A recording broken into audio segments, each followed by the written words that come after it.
حکیم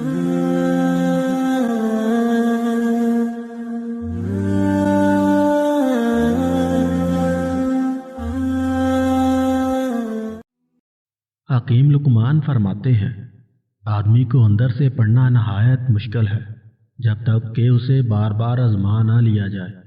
جب تک آزماؤ گے نہیں، بندے کی اصلیت تک نہیں پہنچ سکتے۔ انسان کا اندر صاف ہو تو باہر جتنا بھی میلا ہو تو کوئی فرق نہیں پڑتا۔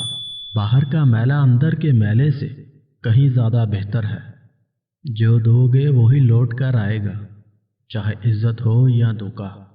غضب کا صرف ایک ہی علاج ہے، وہ ہے خاموشی، یعنی چپ رہنا۔ فضول گفتگو سے پرہیز کرتے رہو۔ چپ رہنا عبادت ہے۔ بعض لوگ ذکر کرتے ہیں اور کہتے ہیں کہ کوئی نفع نہیں ہوا۔ کیا یہ نفع نہیں ہے کہ تم اللہ تعالیٰ کا نام لیتے ہو؟ بدگمانی کو اپنے اوپر غالب مت کرو کہ تم کو دنیا میں کوئی ہمدرد نہ مل سکے۔ ہر حال میں ایمان پر قائم رہنا، اللہ تعالیٰ کی رضا میں راضی رہنا، اس کے لیے جینا اور اس کے لیے مرنا اہل ایمان کا شیوا ہے۔ مرد کی 3 عادتیں عورت کو پاگل اور دیوانہ بنا دیتی ہیں۔ نمبر 1 شرمیلا پن، نمبر 2 عزت کرنے والا، نمبر 3 شریف اور بھولا بالا۔